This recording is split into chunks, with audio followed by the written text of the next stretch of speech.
Hi, welcome to BuzzLogic Vino Diaries, where influencers talk and I taste. I'm your host, Valerie Combs, and we're here at District Wine Bar, and I'm very excited to welcome Jambase co-founder Andy Gadiel. Hi, Valerie. Did I say it wrong? No, you're great.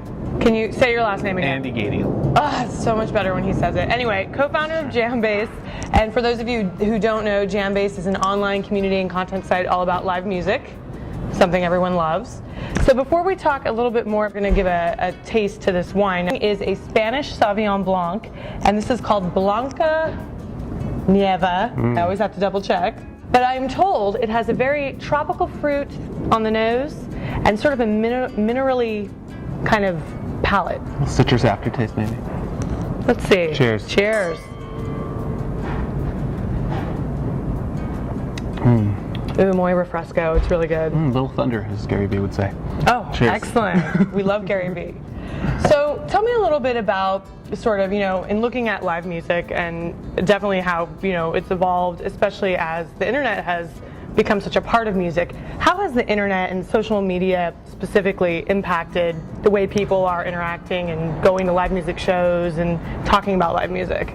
Sure. Well, live music is really kind of, when you think about it, one of the ultimate sort of social events. You go with friends, you're out in the real world, and so we try to look at what we do is using the internet to get people to actually stop using the internet, interact in the real world. And so they announce a show, and then people have to find out about newspaper or radio, and the internet came along and created this mechanism to spread the word, really about anything, but live music especially was an incredible avenue to get the word out. People are all on there, they're checking the bands they want to see, they can create their calendars, they can look up listings, and so at the time that Jambase was coming around, there was nothing particular for me that was saying, here are the concerts of the bands that you're into, and so it was just a natural facilitation of this new technology to say we can inform people about what they're most interested in, which a lot of people I know love to go see live music. Right. Well, and it's interesting that sort of dynamic where people are spending more and more time online, but that's actually facilitating more traffic at live shows. Is that actually really happening? I mean, is that something that's anecdotal? Is there actually facts that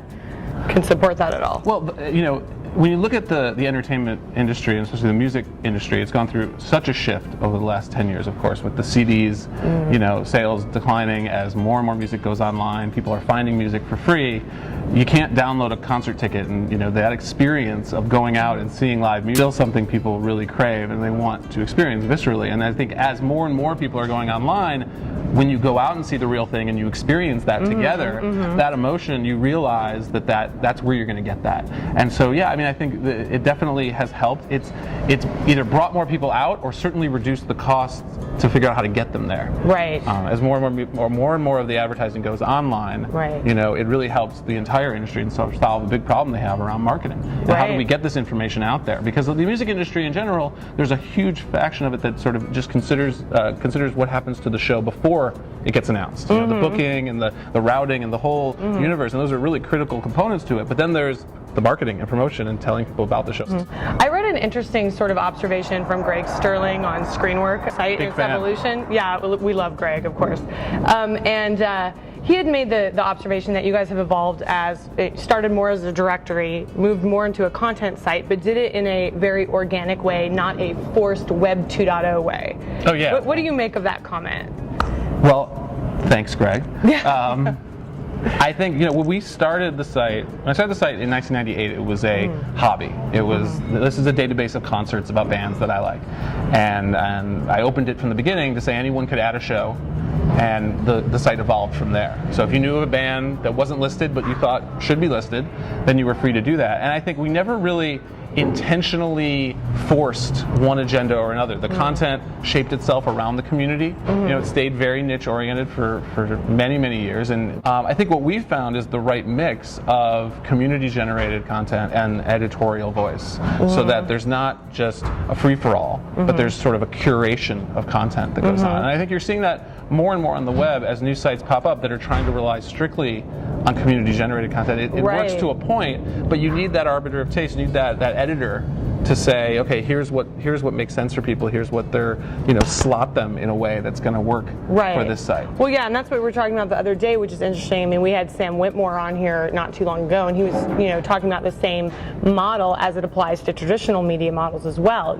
I think a lot of the traditional media companies are grappling with how to integrate user-generated content because it is powerful. People do care about it. At the same time, that professional editorial eye and professional journalism, that people really respond well to that, really crystal clear, great content. So I wonder, do you ever think that that's some sort of a template that might be taken out to more traditional companies as well, traditional media companies, in terms of, creating content? Yeah, well, I think, the concept of content has shifted dramatically over the last few years as new technologies have emerged. I mean, you look at the filters that exist, and we all need filters because there's an infinite amount of information now on the internet.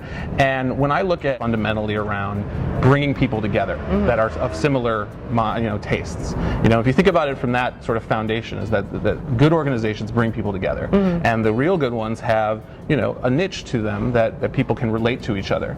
And these new technologies that have evolved are around recommendation services. And what is really a recommendation? It's me intentionally telling you that I think you would enjoy this because I've enjoyed it. And what we're finding on the web today is people are creating content around action. So I add something to my calendar or my queue or my, I say I'm doing something. You're immediately informed through that via either Facebook or Twitter or my RSS feed. Is that an intentional recommendation or is that a passive recommendation? Is that content? How do you frame that? How do you give that to people in a way that they can actually do something of value with that? So now I'm looking at news as a huge opportunity for the crowd, sourced information where traditional television and mainstream media have been very undemocratic. It's the ultimate, as Al Gore said, is like, the most undemocratic thing is the mainstream media. How do we give that back to the people? And when you look, I mean, I'm seeing a very incredible thing evolve with the Twitter search where they're actually pulling out trends on a daily basis.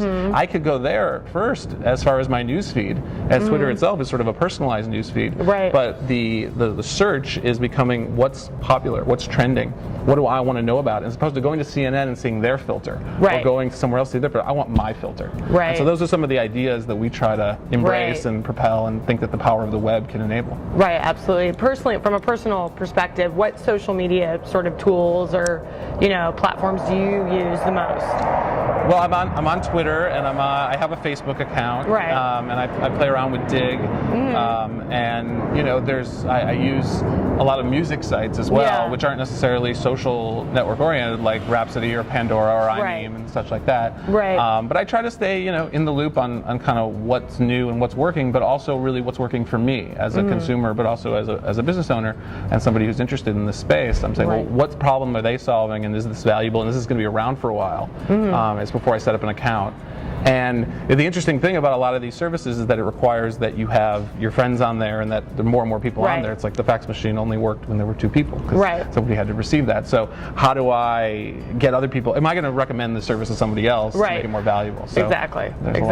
And good thoughts. It's exciting times. It is an exciting time. Thank you so much for joining us, Andy, and thank you for tuning in. To next time.